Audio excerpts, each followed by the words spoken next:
Hello everyone, welcome to our channel. ఈరోజు కథ you are my devil. Gauri, అక్షరాని ఆ నలుగురు తీసుకుని వెళ్ళి ఒక చీకటిగా ఉన్న రూమ్లో పడేశారు. చీకటిగా ఉన్న రూమ్లో ఒక్కసారిగా లైట్ ఆన్ అయ్యాయి. ఎదురుగా ఒక 27 ఏళ్ల వ్యక్తి ఫోటోకి దండ వేసి బొట్టు పెట్టి ఉంది. ఆ ఫోటో చూసి అక్షర ఒక్కసారిగా వణికిపోయింది. అక్షర, భయపడకు అంటూ అక్షరాని తన గుండెలకి హత్తుకుంది గౌరీ. ఇంతలో ఆ రూంలోకి ఒక 57 ఏళ్ల వ్యక్తి వచ్చాడు. గౌరీ అక్షరాని ఎర్రబడ్డ కళ్ళతో చూస్తూ, ఏంటే నా కొడుకుని చంపి తప్పించుకొని తిరిగితే నేను పట్టుకోలేను అనుకున్నారా అంటూ గౌరీ జుట్టు పట్టుకొని పైకి లేపాడు. గౌరీ అతన్ని కోపంగా చూస్తుంటే అక్షర ఏడుస్తూ వదిలేయండి సార్ అని బ్రతిమలాడింది. అతను అక్షర చెంపపై కొట్టగానే కింద పడింది. లేచి గౌరీ దగ్గరికి వెళ్తున్న అక్షరాని ఆ బాడీగార్డ్స్ పట్టుకున్నారు. గౌరీ కళ్ళల్లో ఇసుమంతైన కోపం కనిపించలేదు. అది చూసి అతను ఇంకా కోపంతో ఊగిపోయాడు. తప్పు చేశాము అన్న గిల్టీ ఫీలింగ్ లేదే మీ ఇద్దరిలో? అతను కోపంగా అంటుంటే, నీ కొడుకేమీ ఉత్తమ పురుషుడు కాదు గిల్టీ ఫీలింగ్ కలగడానికి అంది కోపంగా గౌరీ. నా కొడుకు గొప్పవాడు కాదు, డాక్టర్ చదివి పేదలకి ఉచిత వైద్యం చేసేవాడు. నీకు ఉద్యోగం ఇచ్చినా వాడి గురించి తప్పుగా ఎలా మాట్లాడుతున్నావు అంటూ కోపంగా అడిగాడు. నేను నీ కొడుకు మంచివాడే అనుకున్నాను, కానీ బయట ప్రపంచానికి తెలియని ఒక సైకో ఉన్నాడు నీ కొడుకులో. నోరు ముయ్యి, నా కొడుకు గురించి తప్పుడు కోతలు కూస్తే నాలుక కోసేస్తా అని సీరియస్గా వార్నింగ్ ఇస్తున్నా అతన్ని చూసి హాస్యంగా మొహం తిప్పుకుంది గౌరీ. నా కొడుకు హస్తికలు ఇంకా గంగలో కలపలేదు. ఎందుకో తెలుసా? మీ ఇద్దరిని చంపి ఆ రక్తంలో వాడి హస్తికలు కలిపి గంగలో కలిపితే అప్పుడు వాడి ఆత్మ శాంతిస్తుంది అని గౌరీని వదిలి అక్షర దగ్గరికి వెళ్ళాడు. వద్దు, తనని ఏం చెయ్యకు, కావాలంటే నన్ను చంపేసుకో అని గౌరీ అతని కాళ్ళు పట్టుకుంటుంటే, రే దీన్ని దూరంగా ఈడ్చేయండి అనగానే ఇద్దరూ వచ్చి గౌరీని పట్టుకున్నారు. అతను కత్తి తీసుకొని అక్షర వైపు ఒక్కో అడుగు వేస్తుంటే భయంగా అతని వైపు చూస్తుంది అక్షర. వద్దు, తనను వదిలేయండి అని గౌరీ గొంతు చించుకొని అరుస్తున్నా అతనికి అవేం పట్టడం లేదు.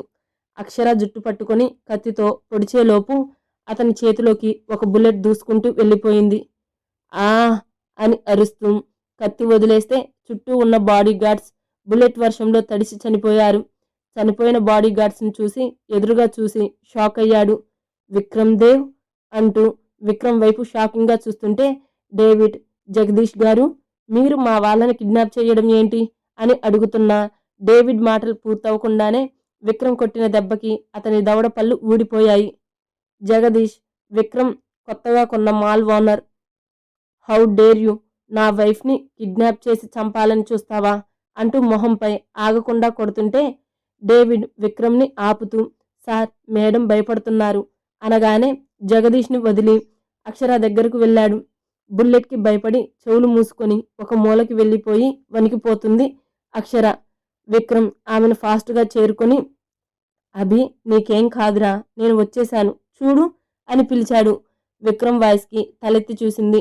ఎదురుగా విక్రమ్ని చూసి సార్ అంటూ ఒక్కసారిగా హత్తుకొని ఏడ్చేసింది. విక్రమ్ ఆమెను గుండెల్లో పొదుముకొని, ఏం కాదురా, నేను వచ్చేశాను కదా అని తల నిమురుతూ సముదాయిస్తున్నాడు. అక్షర విక్రమ్ దేవ్ భార్య అనుకున్నాడు భయంగా. కానీ అంతలోనే ధైర్యం తెచ్చుకొని, వీళ్ళు మీ మనుషులైనా ఐ డోంట్ కేర్, వీళ్ళిద్దరూ హంతకులు, నా కొడుకును పొట్టన పెట్టుకున్నారు అని కోపంగా అరిచాడు జగదీష్. వీళ్ళు చంపడం ఏంటి, తిక్క తిక్కగా వాగితే షూట్ చేసి పారేస్తాను అని బేస్ వాయిస్లో వార్నింగ్ ఇచ్చాడు విక్రమ్. అవును, ఈ అమ్మాయి గురించి తెలియదు కానీ మా మేడం అంటూ అక్షరాన్ని చూపించి చాలా ఇన్నోసెంట్ అన్నాడు డేవిడ్.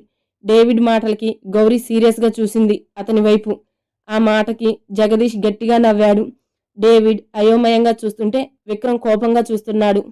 ఏంటి, ఇది ఇన్నోసెంట్నా అంటుంటే, మైండ్ యువర్ టంగ్ అని గంభీరంగా వచ్చింది విక్రమ్ వాయిస్.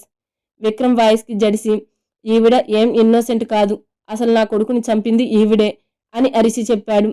జగదీష్ మాటలకి విక్రమ్, డేవిడ్ కళ్ళు పెద్దవి చేసి చూస్తున్నారు.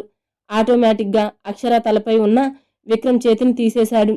విక్రమ్ వైపు బాధగా చూస్తుంటే, అబద్ధం, తను చీమకి కూడా హాని చెయ్యదు అన్నాడు విక్రమ్ ఇంకా గట్టిగా అక్షరాన్ని హోల్డ్ చేస్తూ. చనిపోయిన నా కొడుకు మీద ఒట్టేసి చెబుతున్నాను. నా కొడుకుని చంపింది నీ భార్య. కావాలంటే వీళ్ళని అడుగు అన్నాడు జగదీష్ కోపంగా. విక్రమ్ అక్షర వైపు చూశాడు. భయంతో వణికిపోతుంది. ఆమెని అలా చూడగానే విక్రమ్ గుండె మెలిపెట్టినట్టు అయ్యింది.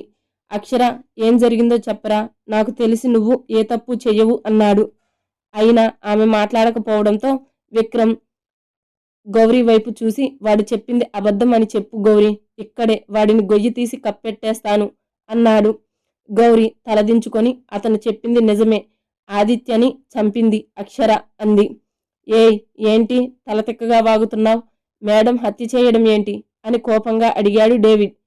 చేసింది, చెయ్యాల్సి వచ్చింది, వాడి నుండి తప్పించుకోవడానికి వాడిని చంపాల్సి వచ్చింది అని ఆ రూమ్ మొత్తం రీసౌండ్ వచ్చేలా అరిచింది గౌరీ. జగదీష్ కసిగా చూస్తున్నాడు గౌరీ వైపు. అసలు ఏం జరిగింది గౌరీ? అక్షర నీ లైఫ్లోకి ఎలా వచ్చింది అని గంభీరంగా అడిగాడు. గౌరీ అక్షర కనిపించిన రోజు గుర్తు తెచ్చుకుంది. నేను ఒక అనాథని. కొన్ని సంవత్సరాలు మా మామయ్య దగ్గర పెరిగాను. తర్వాత అతని బిహేవియర్ తేడాగా అనిపించింది. బెంగళూరులోనే ఒక అనాథాశ్రమంలో జాయిన్ అయ్యాను. ఇంటర్ వరకు ఆశ్రమంలో ఉంటూ చదువుకున్నాను. తర్వాత బయటికి వచ్చేసి పార్ట్ టైం జాబ్ చేసుకుంటూ స్కాలర్షిప్పై మెడిసిన్ పూర్తి చేశాను. ఇక్కడే బెంగళూరుకి కొద్ది దూరంలో ఒక హాస్పిటల్ ఉంది. ఆ హాస్పిటల్ ఆదిత్య అనే వ్యక్తి స్థాపించి పేదలకి ఉచితంగా వైద్యం చేస్తున్నారు అని తెలిసి ఆయన దగ్గర జూనియర్ డాక్టర్గా జాయిన్ అయ్యాను. ఆయన చాలా మంచివారు, అందరితో మంచిగా ఉండేవారు. నాకు అక్కడే ఉండడానికి షెల్టర్ కూడా చూశారు. ఒక 2 నెలలు అక్కడే వర్క్ చేశాను. నా బర్త్డేకి ఆశ్రమంలోకి పిల్లలకి బట్టలు, స్వీట్స్ నా శాలరీతో కొని పట్టుకెళ్ళాను. తిరిగి నేను ఉంటున్న ఇంటికి స్టార్ట్ అయ్యాను. ఆశ్రమంలో లేట్ అవ్వడం వల్ల చీకటి పడింది. క్యాబ్ బుక్ చేసుకున్న క్యాబ్ డ్రైవర్ పెద్ద వయసు ఉన్న వ్యక్తి కాబట్టి భయం లేకుండా ఎక్కేశాను. సిటీ దాటిన తర్వాత టైర్ పంచర్ అయింది. కార్లో స్టెఫ్నీ ఉంటే 15 నిమిషాల్లో మార్చేస్తాను, కార్లో కూర్చోమ్మా అని ఆయన చెప్పారు. నేను కార్లో కూర్చొని బయటికి చూస్తుంటే కొద్ది దూరంలో అమ్మవారి గుడి కనిపించింది. అమ్మవారి దర్శనం చేసుకుని వద్దామని క్యాబ్ దిగి గుడి దగ్గరికి వెళ్ళాను. ఆ గుడి శాంభవి అమ్మవారి గుడి. దర్శనం చేసుకుని కుంకుమ బొట్టు పెట్టుకుంటున్న నాకు ఒక కార్నర్లో ఎవరో ఉన్నట్టు అనిపించి దగ్గరకు వెళ్ళాను.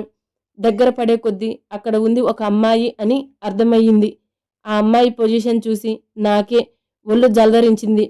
తల నుండి రక్తం ధారాళంగా కారుతుంది. ఒళ్ళంతా గీసుకుపోయి ఆమె వేసుకున్న డ్రెస్ ఎక్కువగా చిరిగిపోయింది. ఎవరైనా చూస్తే జడుచుకుంటారు ఆ అమ్మాయిని చూసి. కానీ నేను ఒక డాక్టర్ని కాబట్టి భయపడకుండా వెళ్ళాను.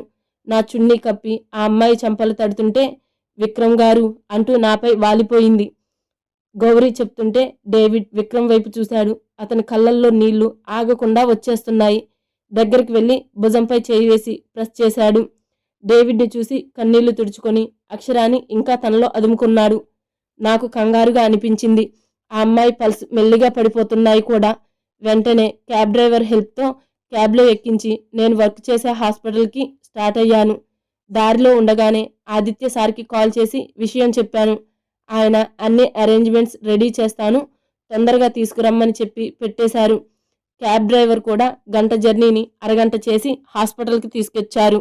ఆదిత్య సార్ అర్ధరాత్రి అని చూడకుండా మా కోసం హాస్పిటల్లో వెయిట్ చేయడం చూసి నేను చాలా హ్యాపీగా ఫీల్ అయ్యాను. స్ట్రెచ్చర్పై ఆ అమ్మాయిని పడుకోబెట్టి ఐసీయూకి తీసుకెళ్లారు. ఆదిత్య సార్, నేను ఆ అమ్మాయికి ట్రీట్మెంట్ స్టార్ట్ చేశాం. గంట తర్వాత ఐసీయూ నుండి బయటకు వచ్చాం. ఆ అమ్మాయి తలకి బలంగా గాయమయ్యింది. తలలో బ్లడ్ క్లాట్ అవ్వడం వల్ల కోమాలోకి వెళ్ళిపోయింది. ఏ టైంలో కోమా నుండి బయటకు వస్తుందో చెప్పలేం. ఆ అమ్మాయి ఎవరో నీకు ఎలా దొరికింది అని అడిగారు ఆదిత్య సార్. నేను ఏది వదలకుండా చెప్పాను. ఆ అమ్మాయి ప్రమాదంలో ఉన్నట్టు ఉంది, ఈ విషయం బయటకు చెప్పకు అన్నారు ఆదిత్య సార్. ఆయన ఎందుకు ఇలా అన్నారో అర్థం కాలేదు. హాస్పిటల్ ప్రెస్టేజ్ కోసం చెప్పారేమో అనుకున్నాను. 1 నెల రోజుల తర్వాత ఆ అమ్మాయి కోమా నుండి బయటకు వచ్చింది. ఆ అమ్మాయి కోసం అడిగితే తెలీదు అంది.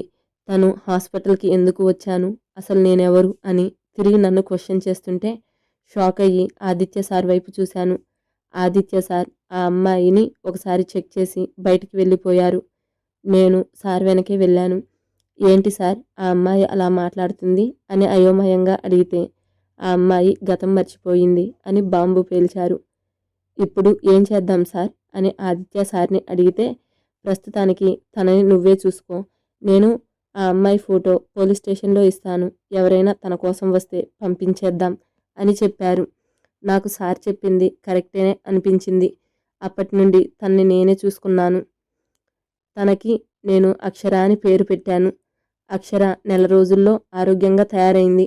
తన గాయాలు మానిపోయాయి. తన వాళ్ళ గురించి తెలిసింది దా అని ఆదిత్య సార్ని అడిగితే, పోలీస్ స్టేషన్లో తన గురించి చెప్పాను. 2 నెలలు అయినా ఎవరూ రాలేదు. అంటే తను వాళ్ళకి అవసరం లేదేమో, నీ మనిషిగా చూసుకో అన్నారు. నెల రోజుల్లో అక్షర నాకు బాగా దగ్గరైంది. తన అమాయకపు మనసు నాకు ఎంతో నచ్చింది. దాంతో తనని నాతో ఉంచేసుకున్నాను. నేను హాస్పిటల్కి వెళ్తే తను క్యారేజ్ తీసుకొచ్చేది. ఆదిత్య సార్తో మంచిగా మాట్లాడేది. ఆదిత్య సార్ కూడా అక్షరతో ఫ్రెండ్లీగా మూవ్ అయ్యేవారు. అక్షర మా దగ్గరికి వచ్చి 3 నెలలు అయ్యింది. ఒకరోజు నిద్రలో విక్రమ్ గారు అంటూ కలవరించింది.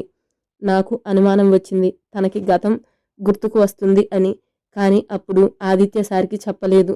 ఒకరోజు నైట్ నేను అక్షర టీవీ చూస్తున్నాం. సడన్గా టీవీ చూస్తూ విక్రమ్ గారు అని అరుస్తూ కళ్ళు తిరిగి పడిపోయింది. నాకు భయం వేసి ఆదిత్య సార్కి కాల్ చేశాను. ఆయన హడావిడిగా వచ్చి ఏం జరిగింది అని అడిగారు. నేను జరిగింది చెప్పాను. ఇంతకు ముందు కూడా నిద్రలో విక్రమ్ గారు అని కలవరించింది అని చెప్పాను. బుద్ధుందా, ఈ విషయం ముందే ఎందుకు చెప్పలేదు అని నాపై సీరియస్ అయ్యారు.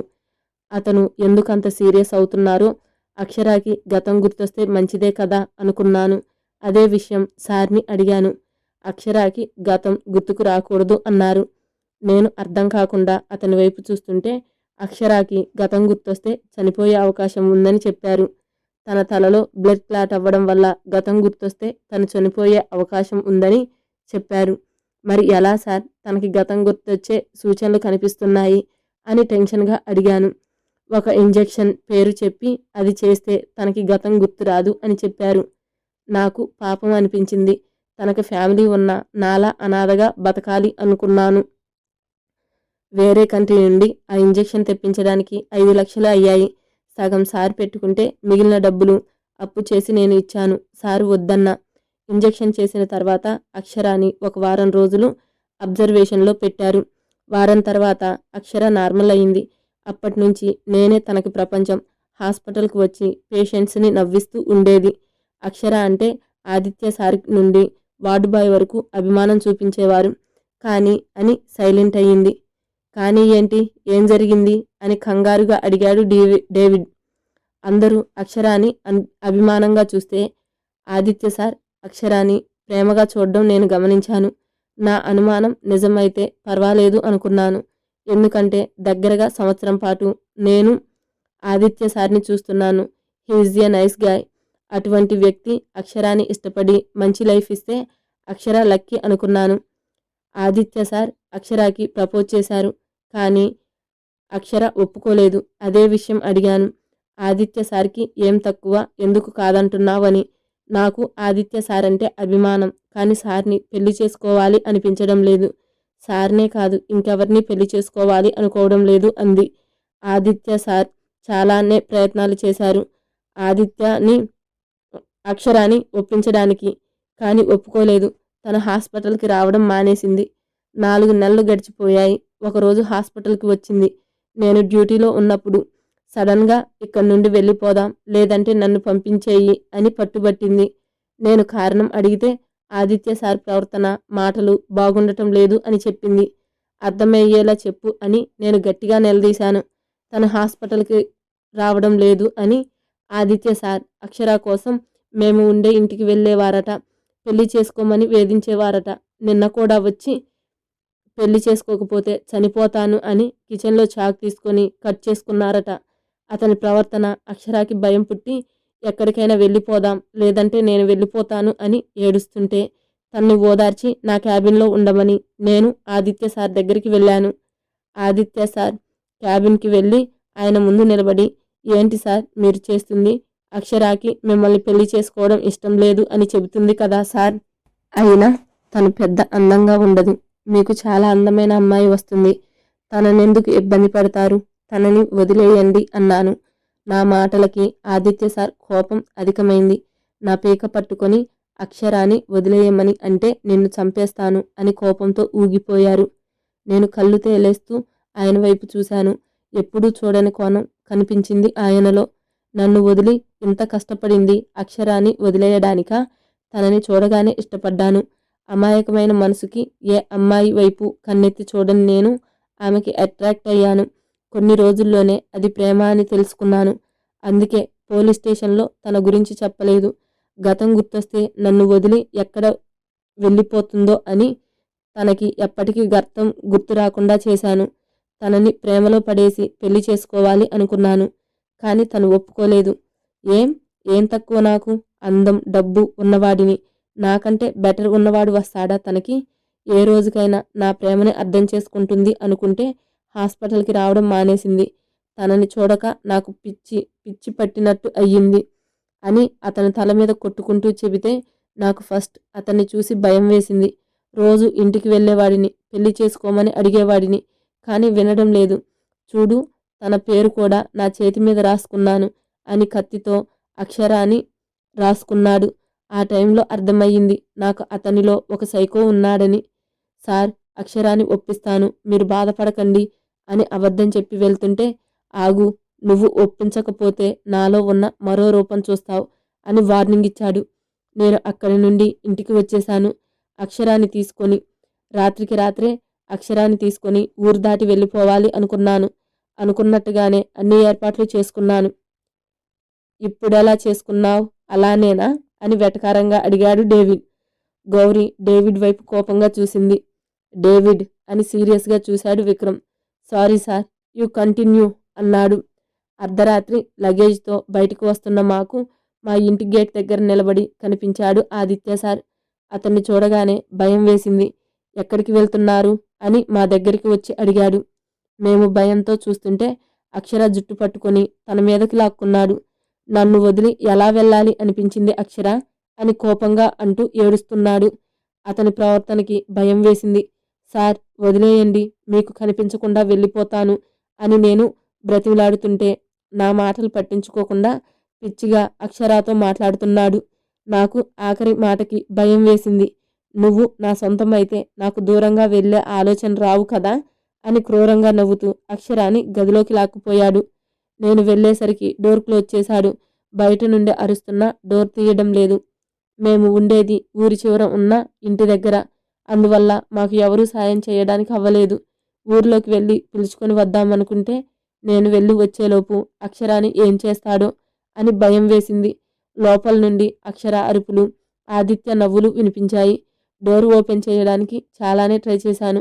సడన్గా ఆదిత్య అరుపు వినిపించి సైలెంట్ అయ్యింది. నేను కంగారుగా డోర్ కొడితే అక్షర డోర్ ఓపెన్ చేసింది. లోపలికి వెళ్ళి చూస్తే ఆదిత్య తల నుండి రక్తం కారుతూ కనిపించింది. భయంగానే ఆదిత్య దగ్గరికి వెళ్ళి చెక్ చేశాను. అతను చనిపోయాడు. అక్షర భయంతో ఏడుస్తుంది. ఇప్పుడు అక్కడ ఉంటే రిస్క్ అని అక్షరాన్ని తీసుకొని బెంగళూరు వచ్చేశాను. ఒకప్పుడు దాచుకున్న డబ్బుతో చిన్న ఫ్లాట్ కొనుక్కున్నాను. ఇప్పుడు అక్కడికి అక్షరాతో వచ్చేశాను. కొన్ని రోజులు బయటకు రాకుండా ఎవరికంటా పడకుండా దాక్కున్నాం. ఆదిత్య గురించి న్యూస్లో చెక్ చేస్తే ఏమీ తెలియలేదు. దాంతో ధైర్యం వచ్చి బయటికి వచ్చాం. VDBS మాల్కి సేల్స్ గర్ల్స్ కావాలి అని యాడ్ చూసి అక్షరాకి నాకు ఫేక్ సర్టిఫికేట్స్ సృష్టించి జాబ్లో జాయిన్ అయ్యాం. ఇది జరిగి 2 ఏళ్ళు అయ్యింది. అంతా మర్చిపోయి ప్రశాంతంగా బతుకుతున్నా మా లైఫ్లోకి మీరు వచ్చారు ప్రేమ పేరుతో అని విక్రమ్ వైపు చూసింది.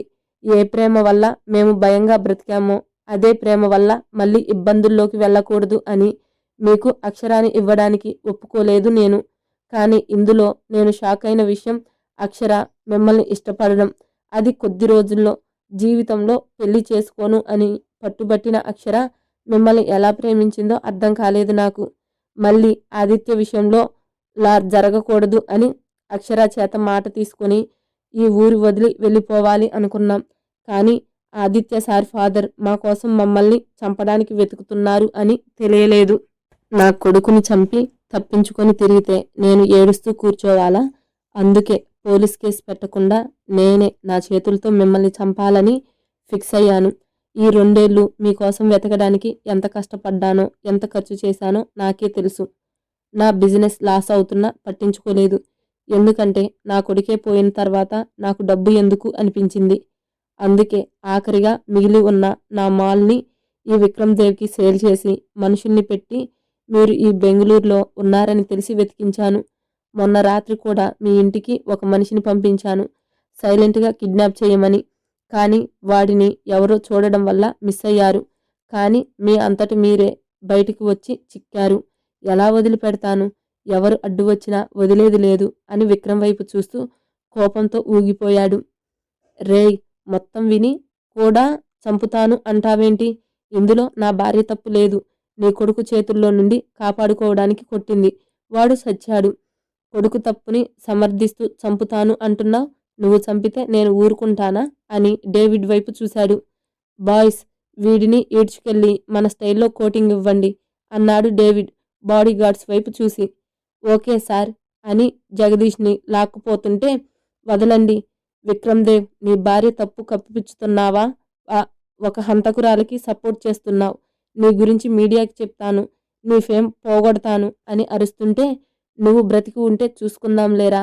నా భార్య 3 ఏళ్ళు నాకు దూరం అవ్వడానికి కారణం నీ కొడుకు. వాడు చచ్చి బ్రతికిపోయాడు.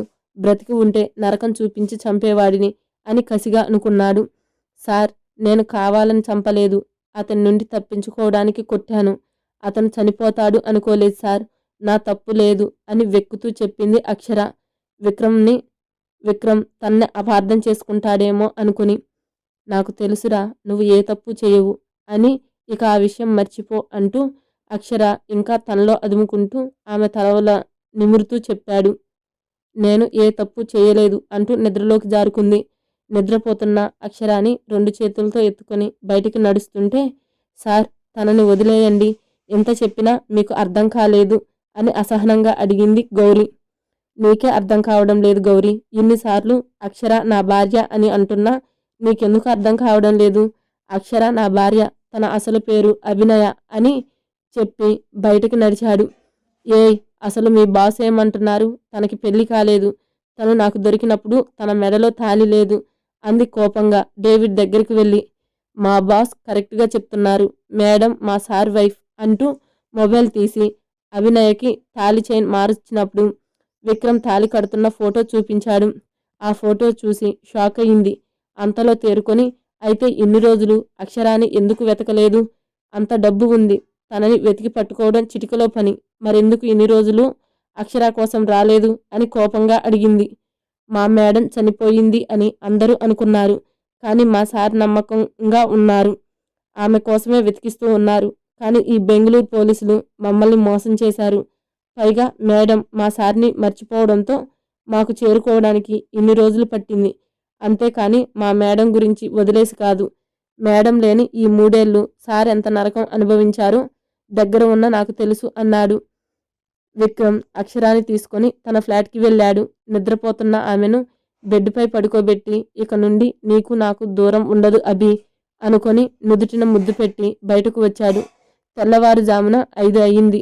ఆ టైంలో హాల్లో సోఫాలో కూర్చొని వెనక్కి వాలి కళ్ళు మూసుకున్నాడు. గౌరీ డేవిడ్ రావడం చూసి, డేవిడ్ ఒక కాఫీ ఇవ్వు అని కళ్ళు మూసుకున్నాడు. గౌరీ వెళ్ళి కాఫీ చేసి తీసుకొచ్చింది. గౌరీని ఒకసారి చూసి కప్ తీసుకొని తాగడం స్టార్ట్ చేశాడు. సార్, అక్షరాకి ఎప్పటికీ గతం గుర్తురాదు, ఇప్పుడెలా అని అడిగింది గౌరీ. పర్వాలేదు గౌరీ, గుర్తు రాకపోవడమే మంచిది. తన గతం ఏమీ పూలబాట కాదు. తన లైఫ్ మొత్తం ముళ్ళతో నిండి ఉంది. నాతో పెళ్లి జరిగినా సంతోషంగా ఉన్న రోజు ఒక్కటి లేదు. అలాంటి గతం గుర్తు రాకపోవడమే మంచిది. ఇప్పుడు నన్ను ఎలానో ప్రేమిస్తుంది. తన్ని మళ్ళీ పెళ్లి చేసుకుని మరో కొత్త లైఫ్ స్టార్ట్ చేస్తాను అన్నాడు. విక్రమ్ లైఫ్లో ఏం జరిగిందో వాళ్ళు ఫ్లాట్కి వచ్చేటప్పుడు చెప్పాడు డేవిడ్. విక్రమ్కి ఉన్న పెద్ద ప్రాబ్లం కూడా అక్షర వల్లే క్యూర్ అయ్యింది అని, దూరం అయ్యే చివరి రోజులోనే వాళ్ళు సంతోషంగా ఉన్నారు అని చెప్పినప్పుడు డబ్బు పేరు ఉన్న కష్టాలు తప్పవు అనుకుంది గౌరీ. విక్రమ్ కాఫీ కప్ పక్కన పెడుతూ, నన్ను కాసేపు డిస్టర్బ్ చేయకు డేవిడ్, బాగా అలసిపోయాను, వెళ్ళి కాసేపు నిద్రపోతాను అని తన బెడ్రూమ్కి వెళ్ళాడు. విక్రమ్ వెళ్ళిన తర్వాత డేవిడ్ గౌరీ వైపు చూస్తూ, ఓయ్ నాకు కొంచెం అలసటగా ఉంది, కొంచెం మసాజ్ చేయొచ్చు కదా అని అడిగాడు ఒళ్ళు విరుచుకుంటూ. మసాజ్ కావాలా, చేస్తాను అని కిచెన్లోకి వెళ్ళింది. చేస్తాను అని కిచెన్లోకి వెళ్ళింది ఏంటి అని వెనకే వెళ్ళాడు. స్టవ్ పై అట్లకాడు వేడి చేస్తుంటే, ఓయ్ అదెందుకు వేడి చేస్తున్నావు అని అడిగాడు. నువ్వేగా మసాజ్ కావాలి అన్నావు, దీంతో చేస్తే నీ అలసట మొత్తం ఎగిరిపోద్ది అంది. అమ్మ తల్లి నీకు దండం, నీలో దేవుడు రొమాంటిక్ ఫీలింగ్స్ పెట్టడం మర్చిపోయినట్టున్నాడు. ఇలా అయితే నీతో చాలా కష్టం. కష్టమైతే పో, నన్ను పట్టుకోమన్నానా? ఓయ్ అలా అనకు, నా లైఫ్లో ఫస్ట్ టచ్ చేసిన అమ్మాయివి నువ్వే. అప్పటి నుండి నిన్ను వదలకూడదు అని ఫిక్స్ అయ్యాను. పొమ్మని చెబుతావేంటి? మనం పెళ్లి తర్వాత హనీమూన్ కోసం మా బాస్ దగ్గర ఆల్రెడీ 1 month లీవ్ తీసుకున్నాను. మళ్ళీ ఇమ్మన్నా ఇవ్వరు.